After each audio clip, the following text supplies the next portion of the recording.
இப்போ இருவினை, நல்வினை என்பது உலக வினை, வைதீகத்தின் வினை, அத்தியான்மீக வினை, அதிமார்க்கத்தின் வினை, மந்திர வினை என்று ஐவகைப்படும். அவற்றில் உலக வினை என்பது கிணறு, தண்ணீர் பந்தல் முதலிய அமைத்தல் ஆகும். வைதீக வினை என்பது வேள்வி முதல் செய்தலாகும். வைதீக வினை என்பது வேள்வி முதல் செய்தலாகும். அத்தியான மீக வினை என்பது சிவபூசை முதலியன செய்தலாகும். ஆதி மார்க்கம் வினை என்பது யோகம் செய்தலை குறிக்கும். யோகம் செய்தலை குறிக்கும். அதுக்கு அடுத்தது மந்திர வினை என்பது மந்திரம் ஜபித்தல், ஞான நூல் ஓதுதல், ஓதுவித்தல் முதலிய ஆகும். இந்த ஐந்தும் ஒன்றுக்கொன்று ஏற்றதாம் உடையனாகும். இந்த ஐவகை நல்வினைக்குள்ள கலைகளையும் போகங்களையும் வருமாறு நாம் பார்ப்போம்.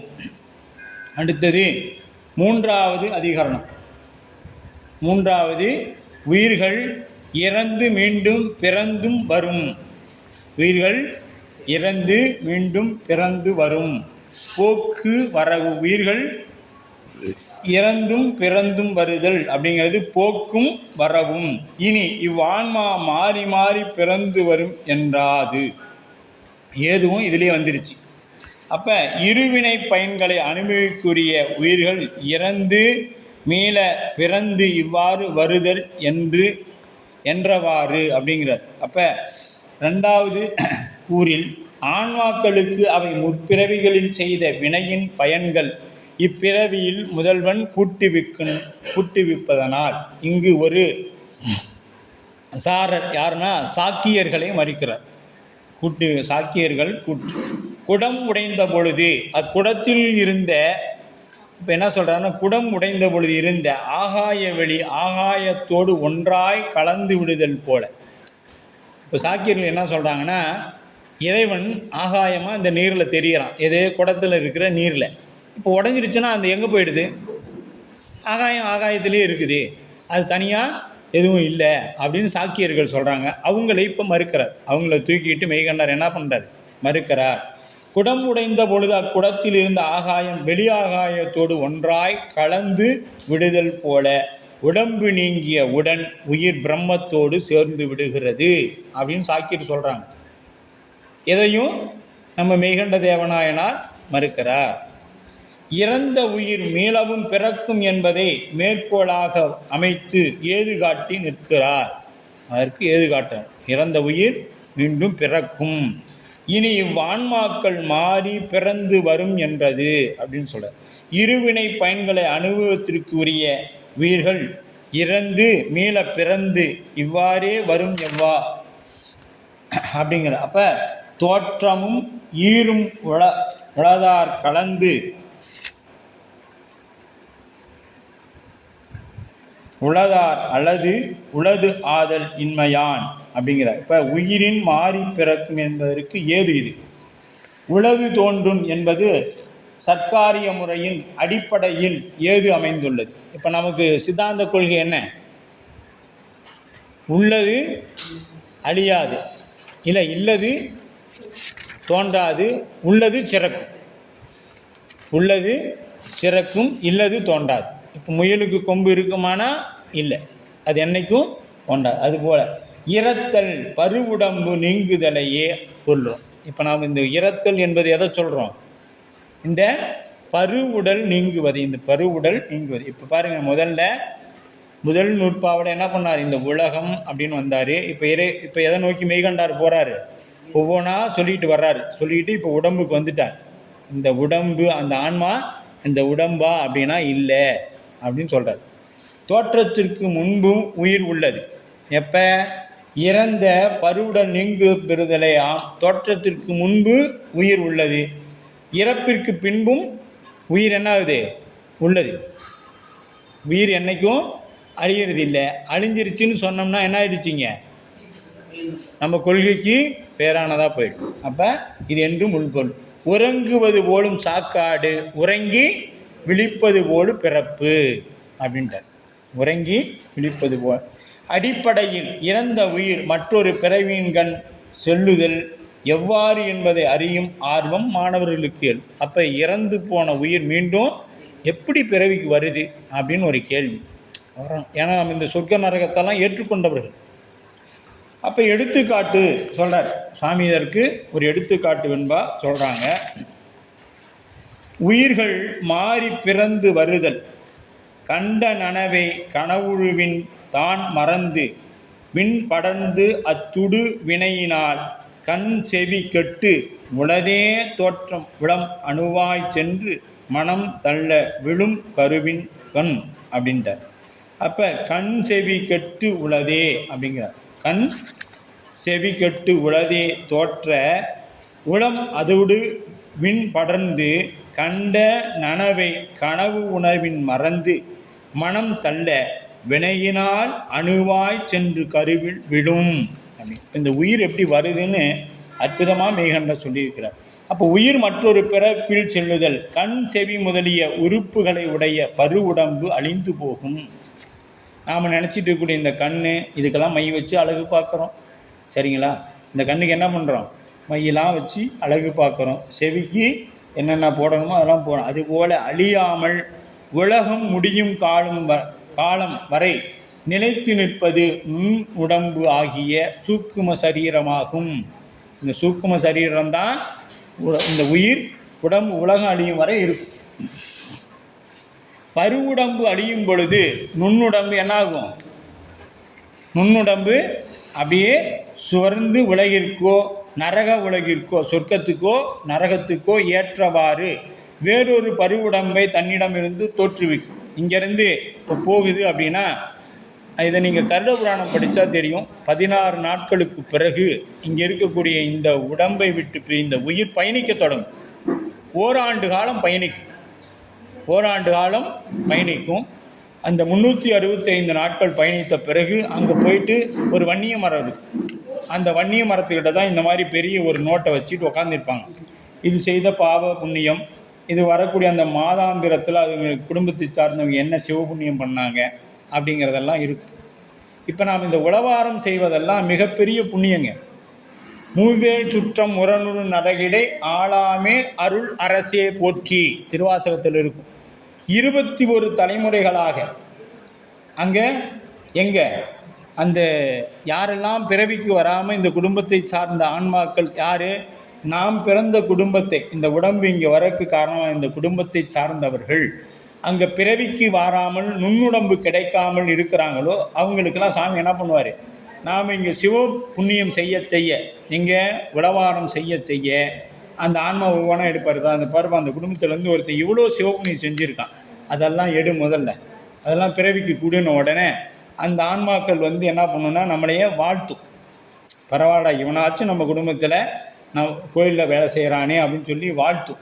வாழ்த்தின பிறகு அது எங்கே போகும்? அடுத்தது சொர்க்க நரகத்துக்கு போயிடும். ஏன்னா சொர்க்க நரகத்துக்கு போகிறக்கே நீங்கள் இங்கே புண்ணியம் பண்ணணும், திதி கொடுக்கணும்.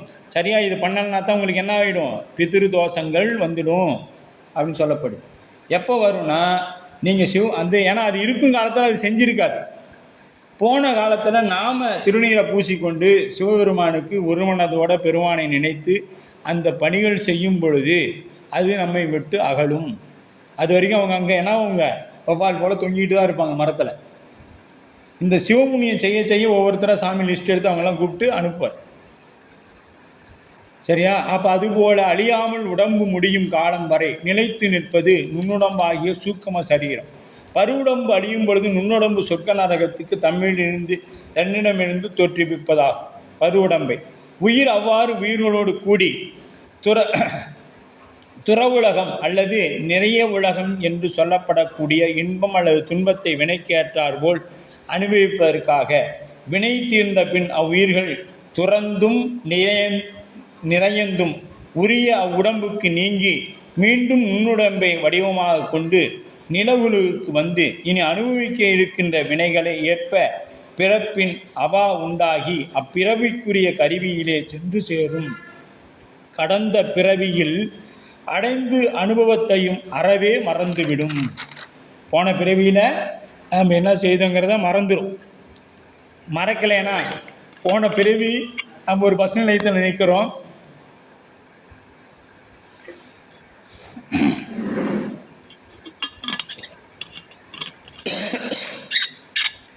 போன பிறவியில் நமக்கு கணவனாக இருந்தவர் இப்போ நம்ம கண்ணில் படுறாரு. நமக்கு அந்த பிறவியோட ஞாபகம் இருந்ததுன்னா என்ன ஆகும்? நீ போன பிறவியில் நீ தான் எனக்கு பிடிச்ச, இப்போ நான் அவளோட போய் நின்றுட்டு இருக்கிற வான்னு சொல்லி என்ன ஆயிரும்? பெரிய சண்டையும் நடந்துடும் இல்லையா? அப்படி இல்லை, நம்மளோட மனைவியாக இருக்கிறா, நீ போன பிரிவில் எனக்கு முன்னாடி இப்போ என்ன நீ அவனோட போய் நிற்கிற அப்படின்னு போய் என்ன பண்ணுவோம்? அந்த அம்மாவை பிடிச்சி சண்டை போடுவோம். இப்போ இதெல்லாம் இருந்துச்சுன்னா நமக்கு என்ன ஆகும்? பைத்தியம் பிடிச்சிரும். அதனால தான் திரோதானம் எவ்வளோ முக்கியம்னு பார்த்தீங்க. இறைவன் எவ்வளோ கருணை. அந்த மறைத்தல் என்கிற ஒரு தொழில் இறைவன் செய்யலை அப்படின்னா நாமளாம் என்ன ஆயிருப்போம்னு நினச்சி பாருங்க. அப்போ இறைவன் அதில் இருந்தே எவ்வளோ பெருங்கருணையாளனாக இருக்கிறான்னு நாம் தெரிஞ்சுக்கணும். அப்போ கொண்டு கூட்டத்தின் அடிப்படையில் கண் செவி கட்டு, கண் செவி முதலிய உறுப்புகளை உடைய பருவுடம்பு அழிந்து போகுது. இந்த கண் செவி இந்த உடம்புலாம் ஃபஸ்ட்டு இப்போ இதெல்லாம் சொல்கிறார். இதெல்லாம் அழிந்து போய் உளதோ அப்பருவுடம்பு போல அழிவது உலகம் உளனவும் நிலை பெற்று இருப்பது நுண்ணுடம்பே. இந்த நுண்ணுடம்பு தான் உலகம் இருக்கிற வரைக்கும் நுண்ணுடம்பு தான் இருக்கும். இந்த பருவுடம்பு அழிந்து போகும், இந்த தேகம் அழியும். ஊரும் சதமல்ல, உற்றார் சதமல்ல, பேரும் சதமல்ல, பெற்ற தாயும் சதமல்ல, பெண்டீர் சதமல்ல, பிள்ளைகள் சதமல்ல. பட்டினத்தார் சொல்லுவார், சதமல்லனா நிலை இல்லை.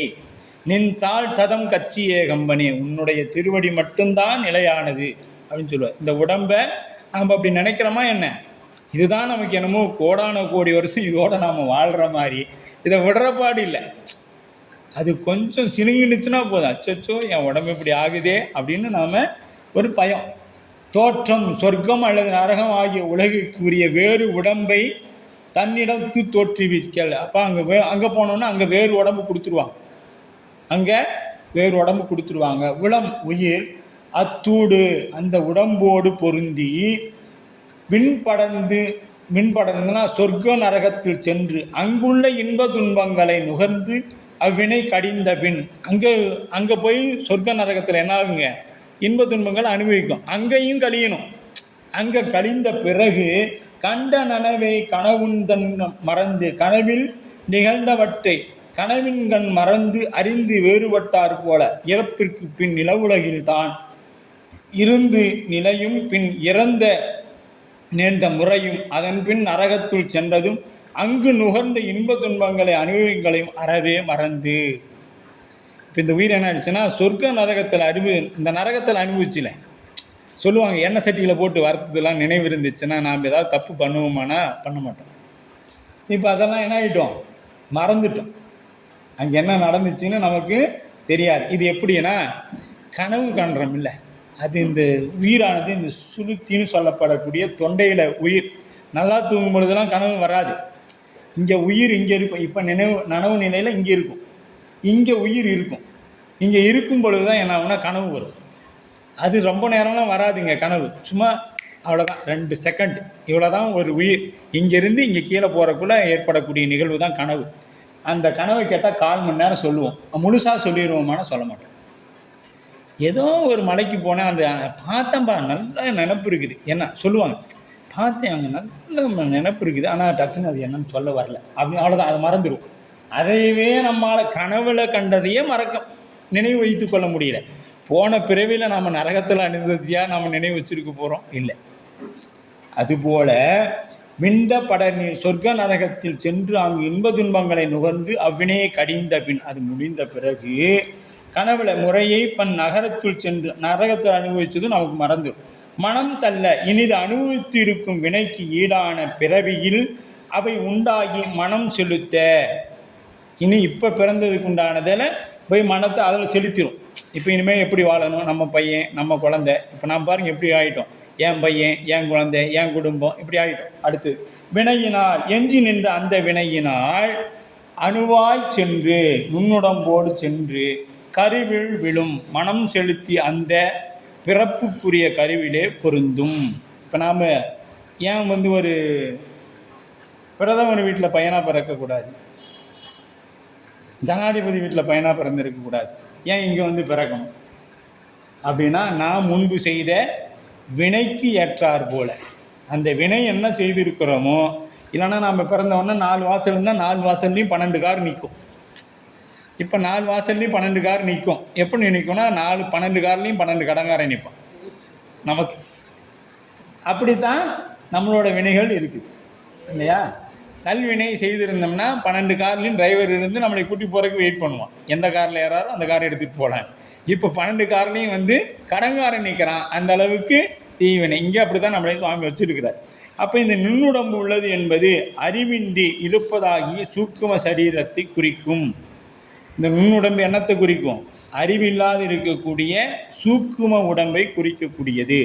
படைப்பு காலத்தில் இறைவன் உயிர்களுக்கு முதலில் கொடுப்பது சூக்கும சரீரமே ஆகும். அது மனம், புத்தி, சொல்லுங்க, மனம், புத்தி, அகங்காரம், 5 தன்மாத்திரைகள். 5 தன்மாத்திரைகள் சுத்தம், பரிசம், ரூபம், ரசம், கந்தம் அப்படிங்கிறது ஆகிய 8 ஆனது. இதை புரியட்ட காய சரீரம் அப்படின்னு சொல்லுவாங்க. இதெல்லாம் எங்கேயோ படித்த மாதிரி இருக்குது தானேங்கம்மா? எங்கே படித்தோம்? உண்மை விளக்கத்தில் படித்தோம். அதனால தான் உண்மை விளக்கம் திருவருட்பயன் படிச்சுட்டு ஏன் சிவஞான போதம் வரோன்னா இதெல்லாம் நமக்கு உண்மை விளக்கத்தில் இருக்குது. அப்போ சூக்க சரீரம் ஆகிய நுண்ணுடம்பிற்கே தூள சரீரமாகிய பருவுடம்பு தோன்றும். சூக்கம சரீரமாகிய நுண்ணுடம்புக்கு ஏற்றவாறு அந்த தூள சரீரம் தோற்றுவிக்கப்படும். ஆண், பெண், அழி பருவுடம்பிற்கு என்று நுண்ணுடம்புக்கு இல்லை. இந்த நுண்ணுடம்புக்கு என்ன இல்லை? வேதம் இல்லை. அப்போ திருநீர் ருத்ராட்சம் யார் போடணும், போடக்கூடாது? திருநீர் ருத்ராட்சம் யாருக்கு போடுறோம்? உயிருக்கா, உடம்புக்கா? உயிருக்கு. அப்போ இந்த உயிர் ஆண் பெண் கேட்குறாங்கல்ல, பெண்கள் போடலாமா? பெண்கள் போடலாமா? இந்த ஆண் பெண் அடியெல்லாம் எதுக்கு? இந்த பருவுடம்புக்கு தான். நுண்ணுடம்புக்கு இவையெல்லாம் இல்லை. அச்சு மாறுதல். இப்போ ஆண், பெண், பறவை, விலங்கு என்று மாறி பிறத்தலை அச்சு மாறுதல் எனப்படும். இப்போ இந்த பித்தளை உலோக சிலை செய்கிறோம். கல் சிலை செஞ்சுட்டா அதில் மாற்ற முடியாது. இந்த பித்தளை சிலையை, மெழுகு சிலையெல்லாம் செய்கிறோம். இதெல்லாம் எப்படி? உருக்கி உருக்கி என்ன பண்ணலாம்? அச்சு மாற்றி மாற்றி ஊற்றிக்கிட்டே இருக்கலாம். இப்போ நாமளும் சாமி நமக்கு என்ன பண்ணுறாரு? வினைக்கு ஏற்றார் போல் ஒரு டைமு பெண்ணாக ஊற்றுறாரு, ஒரு டைம் ஆணாக ஊற்றுறாரு, ஒரு டைம் அழியாக ஊற்றுறாரு, ஒரு டைம் புழுவாக ஊற்றுறாரு. ஏற்றார் போல. அப்போ நுண்ணுடம்பில் இருந்து தோன்றும் பருவுடம்பு மூவகைப்படும். இந்த உடம்பு என்னப்படுங்க? பருவுடம்பு 3 அவை. நில உலகு உடம்பு பூத சரீரம், பூதனா சரீரம்னு பேர். நில உலகத்தில் நாம் இங்கே இருக்கிறதுக்கு பேர் என்னங்க? பூதனா சரீரம். துற உலகத்திற்குரிய உடம்பு நரக உலகத்திற்கு உரிய உடம்பு அப்படின்னு துறந்த உலகு உடம்பு சாத்வீக குணமே மேம்பட்டு ஒளி உடம்பாய் நிற்கும். இதற்கு பூதனா சரீரம் என்று பெயர். நரக உடம்பு எத்துணை பெருந்துன்பத்தையும் தாங்க வல்லதாய் தாமச குணமே மேம்பட்டு நிற்கும். இதற்கு யாதனா சரீரம் என்று பெயர். ஏன்னா நரகத்துக்கு போனால் அடிக்கிற அளவுக்கு தாங்கணும்ல. எண்ணெய் சட்டியில் போட்டு வலிப்பான், பெரிய மிருகங்களை கொண்டு மிதிக்க வைப்பான், பெரிய பெரிய முள்தடி கொண்டு அடிக்குவான். இதெல்லாம் தாங்கணும்னா என்ன ஆகணும்? நல்ல திடகாத்தியமான உடம்பு வேணும். இந்த உடம்போடு போனோம்னா தாங்காது. அந்த எண்ணெயை போட்டால் கூட கொதிக்கிற அளவுக்கு எண்ணெயில் இறக்கினாலும் தாங்குகிற அளவுக்கு இருக்கும் உடம்பு. அந்த மாதிரி அதுக்கு யாதனா சரீரம், அதுக்கு துன்ப உடம்பு என்று பெயர். துன்பத்தை தாங்கக்கூடிய உடம்பு, அதுக்கு யாதனா சரீரம்னு பேர். மேலுலகம் மீளாக பிறத்தலும் நல்வினை செய்த உயிர் இறந்த பின் துறந்த உலகத்தை அடைந்து இன்பங்களை நுகர்ந்து உடம்பு நீங்கி நுண்ணுடம்போடு மேகமன்றத்து. இந்த உடம்பு எப்படி பிறவிக்கு வருதுன்னு சொல்கிறாங்க ஒரு நூலில்.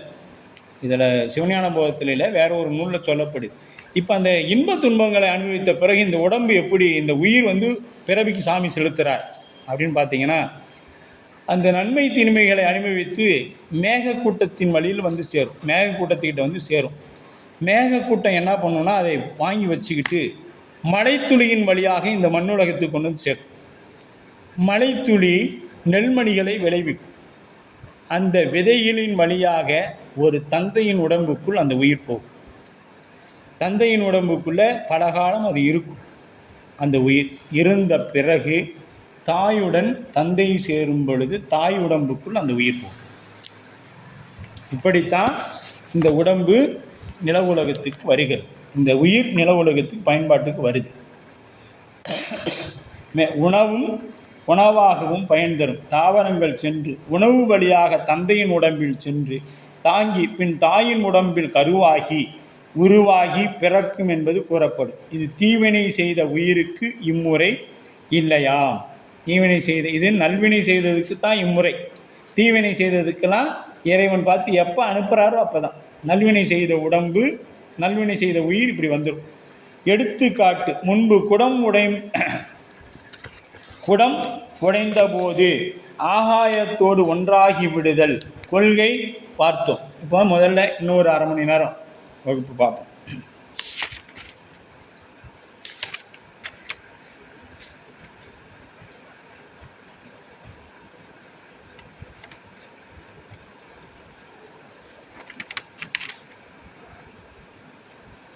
உயிர்கள் மாறி பிறக்கும் என்பதை வலியுறுத்துவது. எடுத்துக்காட்டு, அரவு தன் தோல் உரியும் அக்கனவும் வேறு பரகாயம் போய் வரும் அப்பண்பு பரவில்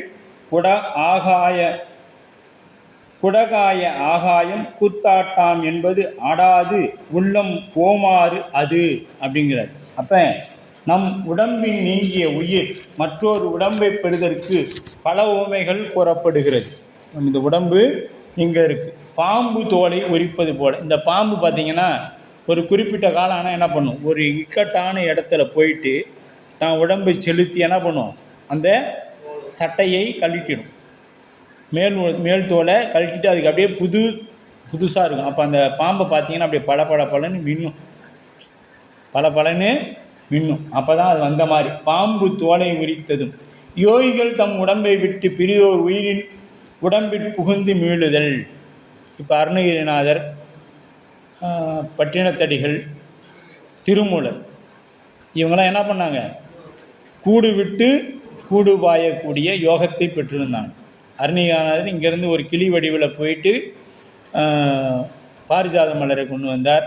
திருமூல நாயனார் என்ன பண்ணாங்க, மூடன் உடம்புக்குள்ளே போய் பூந்துட்டு மீண்டும் வரப்போகும்பொழுது அவர் உடம்பை காணாமல் பண்ணிட்டாங்க. அதனால் அவர் மூடன் உடம்பிலேயே தங்கியிருந்தார் என்று சொல்லப்படும். அப்போ போனது இந்த உடம்புல இருந்து இன்னொரு உடம்புக்கு போயிருக்குல்ல, அதை யோகிகள் செய்தாங்க அப்படிங்கிறது நாம் தெரிஞ்சுக்கிடணும். அப்படி இந்த யோகிகள் தம் உடம்பை விட்டு பிரிதோர் உடம்பின் புகுந்து மீளுதல் இவையெல்லாம் எடுத்துக்கொள்ளாமல் குடாகாயம் உவமை ஒன்று மட்டும் கொண்டு இறந்த உயிர் பிரம்மத்தோடு சேர்ந்து விடும், அது மீள பிறவாது என வாதிடுவது பொருந்தாது. இப்போ சாக்கியர்கள் சொல்கிறாங்க, மீண்டும் இந்த உயிர் பிறவிக்கெல்லாம் வராது, இந்த குடம் உடைஞ்சா எப்படியோ அது மூலம் அது போயிடும், அங்கே இறைவனோட போய் கலந்துடும், அவ்வளோதான். ஒரு பிறவி வந்த உடனே அது போய் கலந்துரும் அப்படின்னு அது இந்த மாற்று சமயத்தோடு சொல்லுவாங்களே, பிறா பரிசுத்த ஆவி போய் நேராக போயிடும், மீதியெல்லாம் நரகத்துக்கு போயிடும், அவ்வளோதான் முடிஞ்சு அப்படின்வாங்க. அப்படிலாம் இல்லை, வரும். பருவுடம்பு நீங்கிய அளவில் உயிர் பிரம்மத்தை சேர்ந்து விடும், அதாவது முக்தியை பெற்றுவிடும் என்பது மறுப்புக்குரியது. ஒரே பிறவியெல்லாம் அது போயிடாது. உயிர் நுண்ணுடம்போடு நிற்குமே அன்றி முக்திக்கு போகாது. நுண்ணணும்பு நீங்கி போவதே முக்தியாகும். முக்திங்கிறது என்னங்க, நுண்ணுடம்பு நீங்கணும், அதுதான் உயிர் கலந்து ஊன் கலந்து உயிர் கலந்து என் உள்ளமும் போய் நான் கெட்டவா பாடி தெல்லேனும் கொட்டாமோ. நான் கெட்டவா, நான் கடனும். நான்னா நான்கிற அகந்தை அல்ல, அது கடனும். முதல்ல அது கடந்தால் தான் நம்ம திருவாசகத்தையே தொட முடியும். இந்த நான்கிற உயிர் கடனும், உயிர் கடன். அதாவது பாருங்கள், நல்லா தெரிஞ்சுங்க, நுண் உடம்பு அழியணும்னு இல்லை, இல்லாமல் போயிடணும் இல்லை, கரையணும்.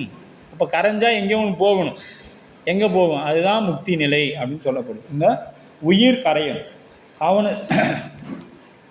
அப்போ அரவு தன் தோல் உரியும் பாம்பு தனது பழைய தோலை உரித்து கழித்து புதிய தோல் பெறுதல். அக்கனவும் நாம் யாவரும் கனவு காணும் பொழுது பருவுடம்பை விட்டு கனவின்கண் சென்று ஆங்கு நிகழ்ந்தவற்றை காணுதல். பாருங்கள் எத்தனை எடுத்துக்காட்டு சொல்கிறாருன்னு. பாம்பு சட்டையை நிற்கிறது போல். அப்புறம் நாம் அந்த கனவு உலகத்தில் போய் என்ன பண்ணுவோம், ஒருத்தனை கொன்று இருப்போம், இல்லைன்னா நம்மளே எவனாவது கொன்று இருப்பான், நம்மளை கத்தியில் குத்தி ரத்தமாக போயிட்டுருப்போம், டக்குன்னு முழிப்போம், ஒன்றுமே நடந்திருக்காது, அச்சோ நம்மளை யாரோ குத்திவிட்டாங்களே அப்படின்னு. இதெல்லாம் கனவுல நடக்கும். அதெல்லாம் இல்லை, நிகழ்வற்றை காணுதல். பரகாயம் அப்படின்னா யோகிகள் தம் உடம்பை விட்டு பிரிதோர் உயிரின் உடம்பில் போய் வரும் அற்பண்பும் சென்று பின் தன் உடம்பிற்கு மீளவும் ஆகிய உவமைகள் பரவில் ஆகமங்களில் பரவலாக பல இடங்களில் கூறப்பட்டிருந்தன. அவையெல்லாம் நீ விடுத்து குட ஆகாயம் கூத்தாட்டாம் என்பது குடம் உடைந்த பொழுது குடத்தில் இருந்த ஆகாயம் வெளிப்பட்டுள்ள ஆகாயத்தோடு கலந்து ஒன்றாய்விடுதல் போல என உபநீடங்களில் வந்துள்ள ஓர் ஓமையை மட்டும் கொண்டு ஒரு உடம்பில் நின்று விளையாடிய உயிர் அவ்வுடம்பு நீங்கிய காலத்து பிரம்மத்தோடு கலந்து நின்றால் விடும் மீள பிறவாது என்பது கூறுவது அடாது அப்படின்னா பொருந்தாது. அது அக்குடமாகிய ஆகாயம் ஓமை உள்ளது உள்ளம் போமாறு உயிர் சூக்கும உடம்பும் நீங்கி உடம்பு இன்றி இறைவனோடு கூடும் முறையே சொல்லப்படுதலாகும். முக்திங்கிறது என்னங்க? முக்திங்கிறது நுண் உடம்பு என்ன பண்ணுறது கரையிறது தான் முக்தி நிலை அப்படின்னு சொல்லப்படுது. அப்போ உவமை பொருள் குடம்ங்கிறது நுண்ணுடம்பு, குட ஆகாயம் உயிர், வெளி ஆகாயம் இறைவன். குட ஆகாயம் என்பது இறைவன். உள்ளம் என்பதற்கு நுண்ணுடம்பு என்பது பொருள். உள்ளம் என்பதற்கு நுண் உடம்பு. அப்போ நான்காவது கூறு ஆணையின் நீக்கமின்றி நிற்குமன்றே அப்படிங்கிறார்.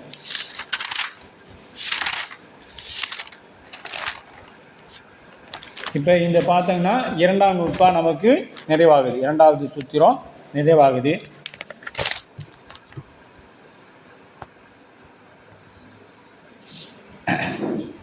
நான்காவது ஆணையின் நீக்கமின்றி நிற்கும் அன்றே அப்படிங்கிறார்.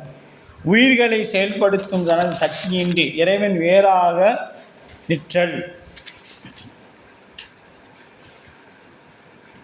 இறைவன்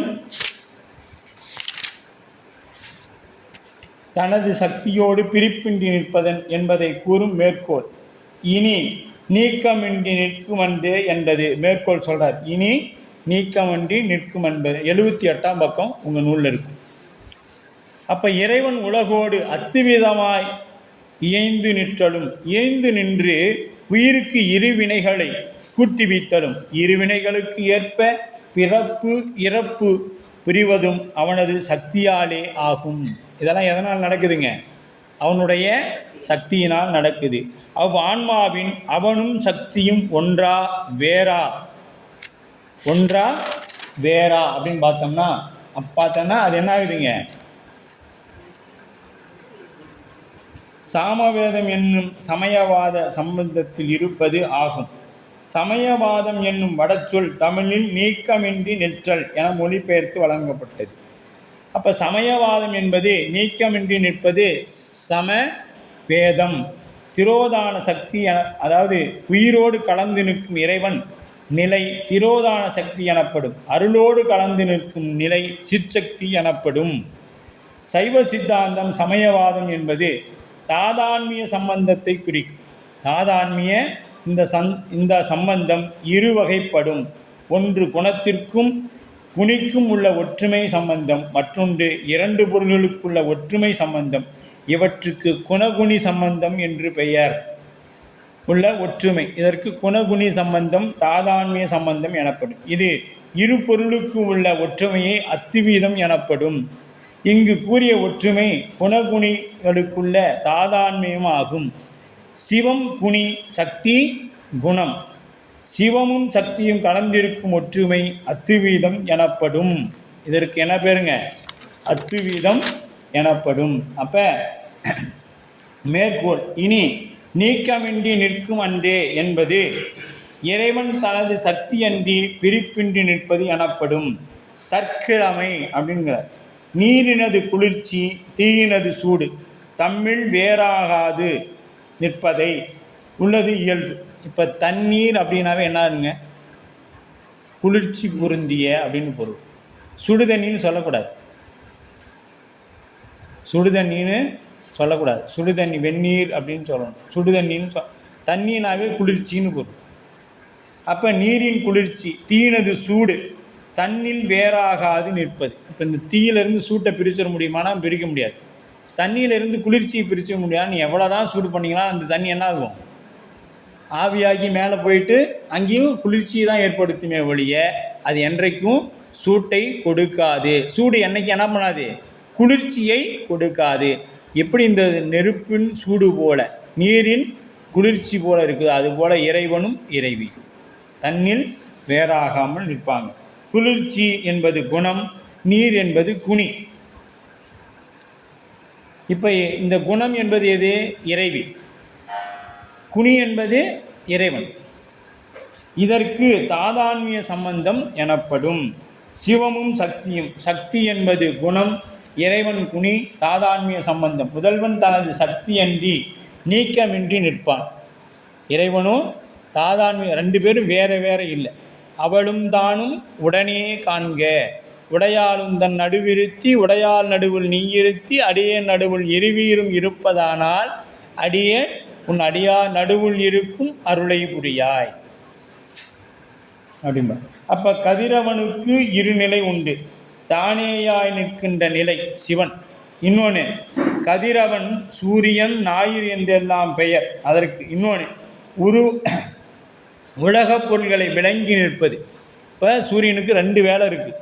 ஒன்று தன் நிலையில் கெடாமல் அப்படியே நிற்றல், இன்னொன்று உலகப் பொருள்களை காண்பித்தல். இப்போ நாம் இன்றைக்கி இந்த பொருளை பார்க்குறோன்னா எதனால்? கதிர் ஒளி வெயில்னால். இந்த வெயில்னால தான். இந்த வெயில் இல்லைன்னா நாம் என்ன பண்ண முடியாது? ஒரு பொருளை அறிந்து கொள்ள முடியாது. இதை அறிந்து கொள்வதற்கு என்ன வேணும்? இப்போ கண்ணில் ஒளி இருக்குது, கண் இருக்குது, எல்லாமே இருக்குது. ஆனால் ஒரு பொருளை அறிந்து கொள்ளணும்னா சூரியன் இல்லைன்னா இப்போ ஏதாவது பக்கத்தில் இருக்கக்கூடிய பொருள் தெரியுமானா தெரியாது. அப்போ இந்த பொருளை அறிந்து கொள்வதற்கு என்ன தேவை? சூரியன் என்ற ஒரு தேவை மூலம். அது தாதான்மியமும் அத்துவீதமும் சிவ சம்பந்தம். சிவ சம்பந்தம் அதாவது தாதான்மியம் ஒற்றுமையின் ஒருமையின் இருமை. சிவ சமவாதிகள் சொல்லுவாங்க. சிவம் உயிர்களோடு ஒன்றாய் வேறாய் உடனாய் இயந்து நிற்றாகிய சம்பந்தம் அத்துவீதம் என்பதையும், தாதான்மியம் என்பது பொருள் ஒன்றாயினும் செயல்பாடுகளில் இரு திறப்பட்டு நிறுத்தல். நடராஜனையா இது என்னது சொல்லுங்க பார்க்கலாம். அத்துவீதம்னா அத்துவீத சம்பந்தம்னா என்ன? காலையிலேருந்து ரெண்டாம் நூற்பாக அதுதானே சொல்லுது. அப்பா போதும், காலையிலேருந்து பேசுனதுக்கு ஒரு திருப்தி. இப்போ தாதான்மிய சம்பந்தம்னா என்ன? இப்போ சொன்னமே சூரியனும் அப்பா என்பது பொருள் ஒன்றாயினும் செயலில் இரண்டு திறன்பட்டது. என்ன பண்ணுது? தானாக அங்கே சூடாகவும் இருக்குது, இங்கே என்ன பண்ணுது? பொருள்களையும் நமக்கு விளங்க செய்யுது, ரெண்டு வேலை செய்யுது. இதற்கு தாதான்மிய சம்பந்தம்னு பேர். எப்படி? குணம் குணி, இறைவனும் சக்தியும் சிவனும் அப்படின்ட்டு. அத்துவீதம் என்பது பொருள் இரண்டாயினும் அவை பிரிந்து நில்லாமல் ஒன்றா நிற்கும். தாதான்மியத்தில் ஒன்றாயிருந்து இரண்டாக இருக்கும், அத்துவீதத்தில் இரண்டாயிருந்து ஒன்றாக இருக்கும், இதில் ஒன்றாயிருந்து இரண்டாக இருக்கும். அவ்வளோதான் தாதான்மியத்துக்கும் அத்துவீதத்துக்கும் இருக்கிற சம்பந்தம். இப்போ ஏது கொண்டு விளக்குகிறார். அவன் ஏகனாகன் இரண்டுமன்றி சர்வ வியாபகமாக நிற்றல். சர்வ வியாபகம் என்பது எல்லா பொருள்களும் நிறைந்து நிற்றல். சர்வ வியாபகம் என்பது எல்லா பொருள்களும். சூரியன் இல்லாத இடமில்லை. இப்போ சூரியன் எங்கே இல்லாமல் இருக்கான்? தன் சக்தியோடு பிரிப்பின்றி நிற்கிறான். அவளும் தானும் உடனே காண்க. அது மாதிரி அவன் தன் சக்தியோடு பிரிப்பின்றி இயந்து நிற்கின்றான். பின் வரும் எடுத்துக்காட்டு விளக்க. இதுக்கு ஒரு எடுத்துக்காட்டு சொல்கிறார். எத்தனாவது? எங்கும் உள்ள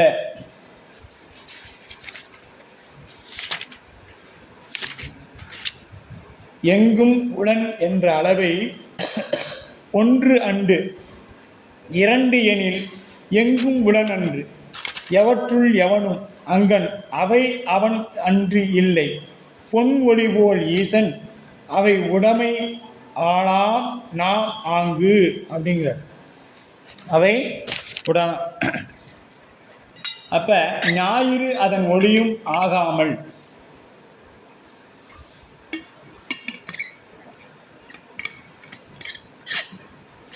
ஞாயிறு அதன் ஒளியும் ஆகாமல் இரண்டும் ஆகாமல் அவ்விரண்டிற்கும் பொதுவாய் நிற்றல் போல முதல்வன் ஒருமையானும் ஆகாமல் இருமையானும் ஆகாமல் அவ்விரண்டிற்கும் பொதுவாய் தானும் தன் சக்தியும் என இயந்து நிற்பான் என கொள்ளுதல் வேண்டும். இப்போ இறைவன் ஒன்றா இரண்டா அப்படின்னா இல்லை, இரண்டுக்கும் இடையில இருந்து தானும் சக்தியும் வேறு இல்லாமல் நிற்கிறான். முதல்வனையும் போல உயிர்களும் பாசப்பொருள்களும் சக்தியை உடையன ஆதலின் இவையும் அவனைப் போல வியாபகம் என கொள்ளலாகுமோ எனில் பதியாகிய முதல்வனுக்கு பசுவாகிய உயிர்கள் என்றும் அடிமையாய் நிற்கும், பாசப்பொருள்கள் அவனுக்கு உடைமையாக நிற்கும். பாசப்பொருள்கள் இறைவனுக்கு உடைமை பொருள். உடைமைனா என்ன பொருளுங்க? சடம்னு பொருள். உயிர் என்ன பொருள்? அடிமை பொருள். உயிர் என்ன பொருள்? அடிமை பொருள். அப்போ நாம் என்னைக்காவது சிவமாக முடியுமா? சிவமா தன்மை பெறலாம். இதை சொல்லிக்கொண்டே இருக்கணும். எங்கும் உடன் என்ற அளவை முதல்வன் எல்லா பொருள்களும் நிறைந்து நிற்பான் என்பது முன்னே அத்துவீதம் பற்றி கூறிய இடத்தில் விளக்கப்பட்டது.